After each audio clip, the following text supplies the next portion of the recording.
Are you a big believer in science? Like maybe science has all the answers. Do you think maybe perhaps God is dead? Do you just hate religion and religious people? Well, you're in luck because today's episode we're going to be talking about is God dead? This is the Existential Stoic podcast. I'm Randy. That's Danny. What's going on, Danny? What's up, Randy? Yeah, so I was listening to the book Night by Elie Wiesel this past week about the Holocaust, particularly like Auschwitz, Birkenau, places like that.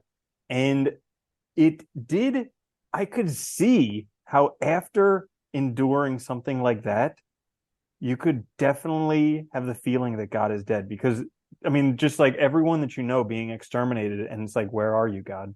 Yeah. Not only just exterminated, but also all the things leading up to that, the seizure of your property, the being treated, dehumanized, the torture, all those things. Yeah. I mean, yeah, when you see what humans are capable of, especially in situations like that, I think it can be easy to think that, there can't possibly be a God, right? Hmm. Um, Not in this world to allow those things. It's interesting too, because I think, Nietzsche also said God was dead, and he meant that that was right when science was really getting kicking and going and doing, we were making a lot of developments. The Industrial Revolution was happening in Europe and all. And from his perspective, the way he thought of God being dead was that, religion was no longer doing what it used to do for us. Like it wasn't motivating people to live their best lives, to, be their best selves. People weren't really We needed like Twitter and Instagram for that, clearly. yeah, yeah, right. Like the Sunday Christian people are just going but not really thinking about it. You have these organizations that are interested more in power than they are in like actually what they're talking about. So like, yeah, I mean, think in the modern world, we see it a lot, especially places like, especially the US, I think, where you don't have a one system for everybody where everybody believes the same thing makes it very hard to see, you know, that it's still something that matters. Hmm. Yeah, well, also they made it very clear the separation of church and state in the US, and I think that was a big thing. But talking about so like with the Holocaust, right afterwards was all the French existentialists and stuff like that, Yes. Camus, Sartre, all of them. So clearly they were impacted by what happened during the Holocaust. And it's it's almost it's like we see these atrocities happening nowadays where there are genocides and wars and all types of crazy stuff and nuclear whatever, or should I say nuclear whatever. But it's kind of okay. So I'm just gonna go off a whole bunch of Yeah, tangents because I yeah, don't really have yeah. a direction for this. But Yeah. there was this book by Oprah called "What Happened I to didn't You." expect that, but I like tangents. All right, yeah. So it was about like trauma. Okay. Instead of asking what's wrong with you, which is clearly the first question that comes up, ask like what happened to you. So Hitler exterminated, I don't know, like 6 million Jews and Poles and Russians and like all these other people. I think that was how many. And you have to wonder what happened to him to Yeah. cause him to do that. Well, that was a big question. I think the existentials were trying, not Hitler specifically, but you know, they had lived through the World War II. They saw all these atrocities. I mean, it was in France's backyard in some sense, in some significant ways, right? And also, they saw people that they probably knew before the war that they thought were decent people, then do things out of like survival instinct or whatever, or for whatever reason that they thought were like horrible. And they asked that question too, like, how could people do this? Like, where is like our responsibility, our choice? Do you have choices? Because the classic excuse was, it's just following orders. And it's like, but you still made the choice. You still did these things. So how Mm, can you consider yourself like a okay or decent person and then also do these things? yeah, that's a good question. There was one thing that brought up when you were asking that. So, like, I think of the hierarchy of needs.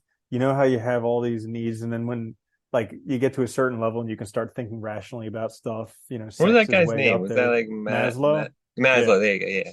yeah.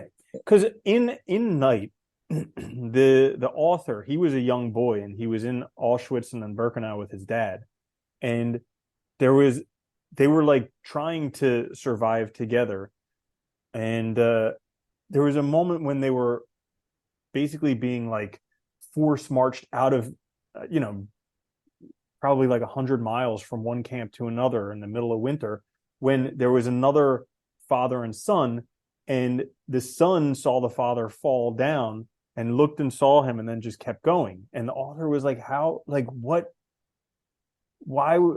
makes somebody do that to where all of a sudden it's only about me and not about us? And I think it comes down to the hierarchy of needs, because you're literally like trying to survive, and it's basically that's it. Yeah, at that point, I mean, it's like your basic survival's it. And it's hard because it's hard to know when we look at these situations too, because we don't know. Like maybe they had a conversation and the father knew he wasn't going to make it. And he was like, just keep, don't even look at me, just go, because it'll be harder if you stop, or they Mm. do something to Hmm. you. Because they were crazy too. If they stopped, they could get tortured or God knows what, maybe even killed on the spot. So it was like a Hmm. risk. But yeah, when it's just about survival, it's interesting what people do because it's like everything else goes out the window and there's only one thing you can focus on is like making it to the next day, which is terrifying. Like when you think Yeah. about it. So it's like, how does God let something like that happen? That's the question. I mean, the same God who basically annihilated everybody except for Noah. Yeah, How does he let that happen? I know. I love when people ask that. It's like not like if we're It talking wasn't the about this, first time. yeah, it wasn't the first time. I mean, it depends on, it's funny, dude, because you get the God of the Old Testament and the God of the New Testament are very different too. You Hmm. have a tribal God that like is fighting other entities and eradicating things and very like, you know, kind of like, aggressive in some sense. And then you get that universal God that's like a little different and a little bit more detached, I think, and doesn't show up as much as in walking around with people all the time. It's a different kind of system. Another question that I had, was Hitler Christian or Catholic or one of those? Absolutely. I have no idea. You could probably look it up, I imagine, but like I don't Yeah, know if I he probably should have beforehand. But I don't know because if it's he just, I've it's never like actually seen anything on that. Yeah. the part that always boggles me. I can't figure it out. Is like why there's so much animosity between Jews and Christians, because Christians' God was Jewish. Like I just don't get it. It's like Yeah, I don't know. Jesus was Jewish, and then I mean he was the king of Jews. Yeah, but And though but the Christians had animosity between the different subsets of Christianity too. I mean, so like, the Protestants, the what Lutherans, all of them, they didn't all get along either. So I mean, it was yeah. just people with different ideas about how you should do things. Mm. And claiming, I think they were also, they were claiming something that was, they were using the Old Testament, so they're claiming something that wasn't there for their own too. And that probably made people angry, I guess. I don't know. Hmm. Yeah. So Danny, Yes. simple yes or no question: is God dead? Yeah, in a way, I guess. Depends how you look at it. Uh, I think I mean, no. you think no? I think no. Okay. Yeah. I mean, I But think it's, well, go ahead. What you no, say? you first. You first. All right. I was gonna say, I think it's a matter of, I think it is just a matter of belief, and I think it's a matter of, you know, I guess it's too like, what do we want? Like, this is the bigger question for me is like, what do we want from God or belief in general? Like, what is the purpose? And I do kind of agree with Nietzsche in that sense. Like, what is it doing for us? Is it helping us or is it hindering us? Is it moving us forward or holding us back? And I think in the sense that like it's not moving us forward, it's not helping us, it's not making us better, then I think it's obsolete. If it is something that makes us stronger, better, moves us forward, makes us better people, then I think it's a positive thing. And it's something that still can exist. So I think it depends on belief, but I also think it depends on what that belief does for you. Hmm. To give you an example, for instance, right? Hmm.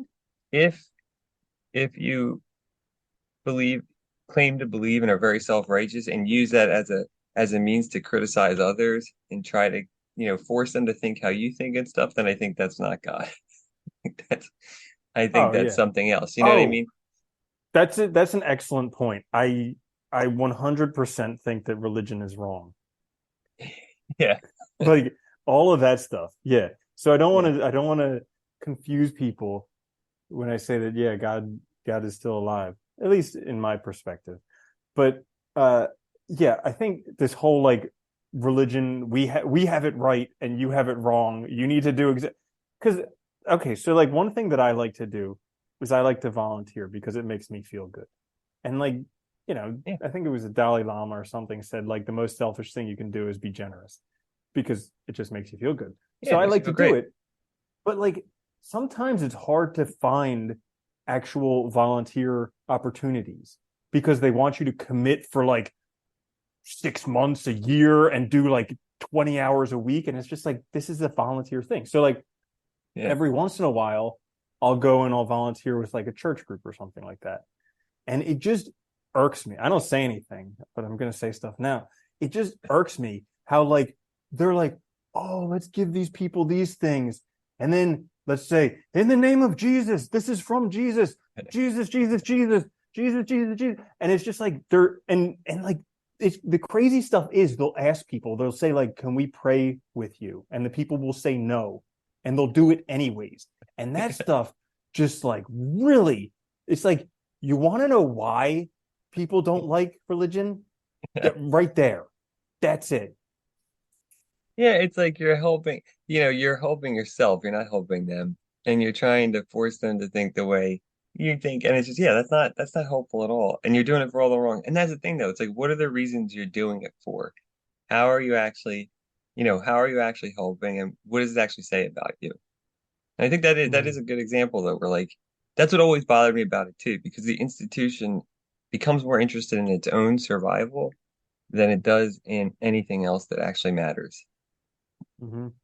Yeah, and then I mean, there was also all the other stuff where you had a bunch of bad seeds in the Catholic Church just raping little boys. So like that'll turn Didn't people help. off too. But again, that's not like at least in my perspective, that's not anything against God. That's just like there are bad people no matter where you go. Well, people are also, as soon as you start an organization, people get greedy, people are, get addicted to power. There's all kinds of things. No, I agree with you. I think the idea of God and faith is, I think, a personal thing. And I think it can be very good. I think it just depends. Like, and what's funny is like, this is one of the other things, not to bring up Nietzsche too much, but he said like, it's that dogmatism that comes with like religion that can be problematic too, where you close your mind off to anything else.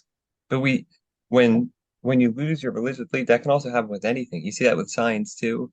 You see that with conspiracy theorists. People just shut down anything else and they believe that, only their way is the right way. And it's like that can't be right. So, you know, there's definitely Mm-hmm. other ways to do things. So I think that's also part of it. But I think Yeah. if we have a concept of God, if we believe it should be something that makes us better, without a Mm-hmm. doubt. I think that should be part of it. Yeah. So here's some of the reasons why I believe. I didn't Okay. always. I actually dropped out of Hebrew school when I was like 8 years old or something like that. But uh, the basically there was a time in my life where I had this mountain that I did not think was possible to be moved. And I said to the God, to the universe, to whatever, you know, if this thing is moved, I'll know that you're there. And it was moved. And so that was proof enough for me. And then I also noticed that like I'm the type of person where if the shoe fits, wear it. If it doesn't, that's fine. Just toss it out, you know? And so I tried it on and my life got a lot better with it. So ended up working for me. But I generally don't tell people that I'm religious or spiritual or believe in God because it rubs people the wrong way. And I totally get it because I do not like when people start proselytizing to me about any type of God. Well, because I think a lot of people think of it and they think you're going to, again, try to convert them, right? Then that's what you're interested in, not about just the idea. But I like that Mm-hmm. method, that if it works for you, it works for you, right? If it makes things better, then yeah, then clearly adopt it. I think that's the Mm-hmm. most important thing. It doesn't matter if anything exists or not, because most of it's just made up. I mean, all of it's made up anyway. So just, if it works for you, it works for you. Great, use it. Because if it's something that makes things better, makes it easier to deal with, makes you better equipped to handle the world around you, then yeah, that's a good thing. Why get rid of it? Yeah. And isn't it crazy? At the end of the day, we're all going to die anyways. So like Yep. Can't get away You from know, that. and like if if there is a God and people believe in him, then they'll go to heaven and they'll be, on God. But if there is no God and people don't believe in him, then they're just dead. So it really Yeah. doesn't matter. Either way, it all comes to an end. Yeah, it's funny too, because there's so many different conceptions of God and so many different ways that when you study religions and stuff, what always fascinated me is all the different ways like we've portrayed gods in history and different cultures. Is very interesting. Where some have many, some you have only one, some they're kind of like more like humans, some they're not. Like it's really interesting. And the powers like given, I don't know, I always find it fascinating. And it's cool because it's always like something bigger than yourself. Yeah. All right. So like one of the things that I found interesting about 12-step groups is like they believe in a power greater than themselves, higher power greater than themselves. And but it's like it's a higher power of your own understanding. Yeah. So it can be whatever you want it to be. And there's and so there's still so much resistance to that, but it's not because of that actual idea. Most of the time it's resistance because when they were children, they were forced to go to church Yeah. Yeah. or they were raped by some priest or all this different stuff. Yeah. That's the reason that it That's a good reason though. The second one particularly is a oh, good dude, reason though. totally. Yeah. Totally. Yeah. Yeah, I mean, again, living in America, there's things against cruel and unusual punishment, but like seriously, I think we go way too easy on those guys. Like, Yeah.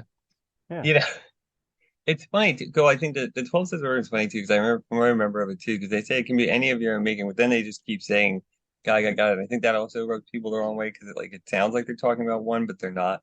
I know they're not, Hmm. but it's like, yeah, yeah. But it's Hmm. gotta be your own design. I think there's the other problem though, because if you look elsewhere, if you have faith or you're looking and you look elsewhere for it, or you take somebody else's idea, it's not going to work for you. It just won't because it's going to be tailored for them. So you have to find that relationship yourself. Kierkegaard used to say like the highest truth is like your your individual relationship or personal relationship with the absolute. And I always like that because it's not about religion, it's not about going to church, it's not about an institution, it's just about your connection to whatever that higher thing is for you. Hmm. Hmm. Yeah. Because that always got me, So right? I was gonna say that's the whole point, right? Is that it's supposed to make us better. And you see a lot of people that claim to, and they're not better. And it's like, so, you know, clearly hmm. it's not a one size fits all program. It's got to be, individual, I think. Hmm. Yeah. And then there's this whole like AI thing that's getting pretty popular now. Like what if we are just some program in some alternate reality and God was the guy who programmed it, you know? Right? Yeah, it could be crazy. Hmm. Could be just some like we're just a simulation running or something, and like, yeah, I don't know. That gets more believable as we move forward with how fast technology develops, doesn't Yeah. Like that was his username. He thought it would be funny to spell dog it? backwards because he really likes dogs. And, Yeah. and he's like, yeah, my username will be God. And yeah, Yeah. who knows? That is interesting. Well, yeah. I mean, video games have gotten so good, technology's getting so maybe we are in a simulation, and again, none of Dude, this they matters. got But I see either way, advertisements for these AR glasses all the time. It's yeah, only a matter of time before people have them on and we forget there's another regular reality. yeah. Oh my God, yeah. Yeah, I think Apple just came out with them. They're so funny because like now you're gonna wear them all the time. Kind of your computers are gonna be in front of you, and people are gonna be like all the time. It's gonna be a I am mess. I am no longer getting out of people's way. If they are No, wearing those glasses, I am yeah, walking right through them. Like no. forget it. Well, I remember when I first saw them come out, they were using them. I think they were like augmented reality, and they were using them for like training at business, like manufacturing and stuff. And that made sense because it's like having somebody with you to point things out all the time, which was like that's a good idea. But then like to just use it like because you work on the computer all day seems crazy. But it's just going to be people who use it so they can be on Instagram all day. So they can be Yeah, scrolling while they're doing other stuff because they're doing that anyways. yeah. And now And you can't see it, so mhm, yeah, that's true. mhm. Yeah, gonna be using like that. Yeah, so I guess anything else you want to say about Is God Dead? No, it's a tough one. I think, time will tell. Yeah. I like what you say that it is somewhat personal. And I also another thing. There was this I forget there was the name of this silly show on I think it was on Netflix. It was like God's favorite person or something like that. I forget the title. But basically the what it comes down to well, there's the possibility that everybody could be correct. So like there's this whole Yeah. like like my God's right, my God's right, and like the whole Middle East has been just like a a Yeah. disaster forever because of that. But it's like there's a possibility that everybody's right. Yeah. Or to say it differently, that everybody's wrong.